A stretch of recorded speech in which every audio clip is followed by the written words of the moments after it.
इज़तदार जेक बाबा दिले जा उस्ताद साथी अस्सलाम वालेकुम जी उस्ताद तव्हां दोस्त जो शुक्रगुज़ार आहियां ज़ुल्म के ख़िलाफ़ जहाद जी लाइ तव्हां दोस्त हिते अॼु गॾु थी आहियो हिते मुंहिंजे अचण जो मक़सदु आहे त गुज़िरियल 4 सालनि खां प्राइम उस्ताद जा मसइला ॾींहुं ॾींहुं वधनि पिया उनमें सूरनि में ऐं में इज़ाफ़ो थिए पियो पर घटनि लाइ तयारु न आहियूं असांजा जेके सिंधी उस्ताद जा अहम मसइला आहिनि उहा आहे third structure initial appointment STR school में सहूलियतूं न हुअण आख़िर केरु इन जे लाइ जोदोजहद कंदो असल में जेके असांजे सिंधी प्राइमरी उस्ताद जी नुमाइंदा जमात आहे बेटर जो हक़ीक़त में उन्हनि दोस्तनि खे जेके चूंडियो आहे जदोजहद करणु खपंदी हुई तलका ज़िला मर्कज़ पर दुख जी ॻाल्हि आहे त गुज़िरियल 4 सालनि में सिंधी प्राइमरी उस्ताद सां ज़ुल्म ऐं ज़्यादतियूं वधियूं उनजे लाइ असांजे अॻवान हुआ उन्हनि कख छॾी ॿीड़ो बि न कयो ॿीड़ो न कयो पर 4 ई साल मुंहिंजी ॻाल्हि में उहो अञा सुतल आहिनि जॾहिं जागनि वरी छा पियो सोचे सिंध जे उस्तादनि खे जेको पंहिंजे हक़ जे लाइ उथण जे लाइ तयारी कोन्हे जेसिं तव्हां पंहिंजी तकदीर लाइ पंहिंजे रोज़गार लाइ पंहिंजी इज़त लाइ पाण न थींदो तेसिं तव्हांजी अलाह साहिब ख़ुदि कोन ॿुधंदो उहो तक न वधाईंदो उस्ताद अज़ीम आहे प्राइमरी उस्ताद पर दुख अहिड़ी ॻाल्हि आहे त उस्ताद सदियुनि खां सालनि खां ज़ुल्म सहे पियो रोज़ रोज़ हुनजे मथां नवां कानून ऐं जॾहिं प्राइमरी उस्ताद रिटायर थो थिए त अधु पेंशन जो असांजे यूनियन जा लीडर असांजा ऑफिसर ट्रेज़री वारा गॾिजी खाए था वञनि पर उस्ताद पर उन जा कुझु न तयारी कोन्हे हाणे असांखे सिंधी उस्ताद जो बुनियादी हक़ आहे सर्विस स्ट्रक्चर सिंध जा जेके फाता आहिनि उन सभिनी जो सर्विस स्ट्रक्चर आहे एतिरे क़दुरु जो नाइब कासिदन असांजे स्कूल जो उहो बि 7 ग्रेड में ई थो पर प्राइमरी उस्ताद अञा ताईं 16 स्कूल में आहे उहो बि वॾी जदोजहद खां पोइ वॾी तकलीफ़ुनि खां पोइ वॾनि सूरनि खां पोइ पंहिंजी जेके पंहिंजा हुआ उनजी मुखालफ़तुनि खां पोइ बि अलाह जी महिरबानी सां सिंध जे उस्ताद जदोजहद करे 16 स्कूल वरितो पर उते ब्रेक लॻी वियो आहे ऐं हींअर असांजे सेक्रेटरी साहिब मिनिस्टर सां मुलाक़ात थी जे असांजे जेका समरी आहे सर्विस स्ट्रक्चर जी ऐं इनिशियल अपॉइंटमेंट जी समरी आहे छो त हींअर असांजे उस्ताद जी जेका पोस्ट आहे उहा 24 स्कूल थी वई आहे ऐं GST जी पोस्ट 24 स्कूल जी आहे GST एक्सचेंज थिए थो पोइ उनखे 20 ग्रेड मिले थो पर प्राइमरी उस्ताद 14 में भर्ती थींदो माना उते ई ख़तमु थींदो उनजो को स्ट्रक्चर मुस्तक़बिल न आहे हुनजे लाइ असां सभिनी खे उथिणो पवंदो मिनिस्टर साहिब हींअर असां सां मीटिंग कई ऐं वाइदो कयो त सिंधी प्राइमरी उस्तादनि खे अॼु तूं 17 चयो पर इनशाला 19 19 20 ग्रेड प्राइमरी उस्ताद खे ॾींदुसि उहा सबरी ठही आहे इनिशियल अपॉइंटमेंट जी सबरी ठही आहे उहा जॾहिं फाइनेंस में वई त फाइनेंस वारनि जो असां वटि पैसा ई कोन्हनि छो त हुनखे ख़बर आहे सिंध जे उस्ताद में केतिरा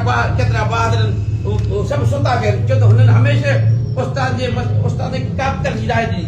फाइनेंस डिपार्टमेंट ॿियनि सभिनी खातनि खे मराहतूं ॾिनियूं पर सिंध जो प्राइमरी उस्ताद रिढ आहे न रिढ ॿोप में ॿोप जानवर रिढ आहे उनखे तव्हां कुझु त कॾहिं कॾहिं रड़ कंदी पर प्राइमरी उस्ताद रोज़ मरे थो रोज़ जिए थो रोज़ कुटे थो पर रड़ करण लाइ तयारु न आहे ख़ुदा ही वक़्तु जागणे जो थो असां 4-5 साल खां सभु सीनियर रिटायर उस्ताद रिटायर थींदा थिया असां चाहियूं था त असां पंहिंजा हक़ हासिल करियूं पंहिंजूं मराहतूं हासिल करियूं असांजे मथां जेके ज़ुल्म पिया थियनि असांखे सिंधी प्राइमरी उस्ताद खे ॿियनि जे माथत ग़ुलाम बनायो वियो आहे कैंपस क्लस्टर हब स्कूल अहिड़े ग्रेड जा असांजे मथां 7 ग्रेड जा असांजे मथां माना असां सां त वॾो भेद आहे ऐं उनजो सॼो ज़िम्मेवार सिंध जो प्राइम मिनिस्टर पाण आहे उहो असांजा लीडर जेके उस्ताद जे हक़ जी ॻाल्हि था कनि जेके सिर्फ़ु सौदेबाज़ी ॼाणनि था जिन हेसि ताईं सिंध जे उस्तादनि खे सिर्फ़ु विकियो आहे हुननि हलफ़ कयो पर उन्हनि हलफ़ जी पासदारी न आहे कई इहा तव्हांखे ख़ुशख़बरी ॿुधायो थो त हींअर हाणे सिंध अंदरि सभई उहिदेदार चट मुंहिंजो ॿुधो चट सभु हींअर इंडस्ट्रीज़ खे लिखी ॾेई आया आहिनि असां बि टे माण्हू ॾेई छॾिया आहिनि मेयर साहिब वारनि टे माण्हू ॾेई छॾिया आहिनि सभिनि लिखी इलेक्शन करायो हाणे को ॿोधो न आहे हुनजे लाइ अचो असां सभु उस्ताद गॾिजी ऐं तव्हां दोस्तनि खे गुज़ारिश कंदुसि जेको आहे उस्तादनि खे ख़ुदा पंहिंजे सभिनी उस्तादनि खे ॿुधायो ऐं हीउ मुंहिंजो आवाज़ु लाज़िमी उन ताईं वेंदो हूंदो या पहुचंदो उन्हनि सभिनी खे आउं गुज़ारिश थो करियां ख़ुदा हीअ वक़्तु जागण जो आहे जंहिंजो मुंहिंजे अलाह साईं खां जंहिंजो उन रब खां जंहिंजे हथ में असांजो छा आहे ऐं सही सिंध में निकितो आहियां मुंहिंजे लाइ केतिरा दफ़ा इन्हनि पघारूं बंदि करायूं केतिरा दफ़ा उन्हनि मूंखे सस्पेंड करायो असां उन्हनि सां कोन डिॼासीं न को विकियासीं ख़ुदा अचो सभु बुत टुड़ियो पाण मां ख़ौफ़ कढो पंहिंजे हक़ जे लाइ हींअर न थींदा हींअर मुंहिंजो साथ ॾींदा हर प्राइमरी उस्ताद ते फर्ज़ थो थिए हर प्राइमरी उस्ताद ते लाज़िम थो थिए हर प्राइमरी उस्ताद जे गिरत जो मसइलो आहे हर प्राइमरी उस्ताद कराची अचे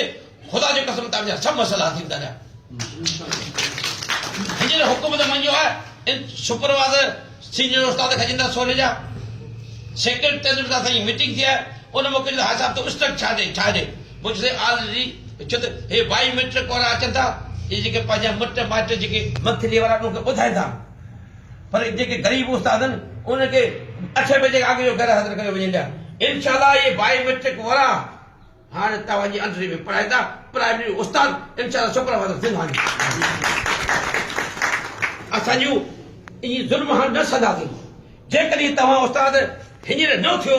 हींअर न जाॻियो पोइ हाणे अब्दुल कादर सुम्हरो 4-5 या हिकु दोम वठी वञे छो हर उस्ताद ते जेको प्राइमरी उस्ताद आहे मुंहिंजी भेण आहे चाहे मुंहिंजो भाउ आहे उनखे पंहिंजे हक़नि जे लाइ जाॻणो पवंदो यार हींअर न जाॻे न पोइ कॾहिं कोन तव्हांजा मसइला हल थींदा हींअर मौक़ो अथव असांजा मसइला फाइनेंस में पिया आहिनि हुनखे चैलेंज कराया फाइनेंस वारे खे त तव्हांखे सिंध जो उस्ताद खे 17 करे ॾियणो पवंदो पर उनजे लाइ आउं अकेलो कुझु नथो करे सघां अचो मुंहिंजो साथ ॾियो सॼी सिंध जा उस्ताद कराची में गॾु थियो इनशाला तव्हांजा मसइला हल थींदा तव्हांजी वॾी महिरबानी मुंहिंजे भाउ अब्दुल कादर इनशाला ज़िंदगी जी वरी मुलाक़ात थींदियूं मूंखे इलाही हाणे परे वञिणो आहे तव्हांखे वरी सलाम आहे हिन यहूदी जे मुल्क में हिन गाज़िबन जे मुल्क में तव्हां हिते गॾु थियो मुंहिंजो तव्हांखे सलाम आहे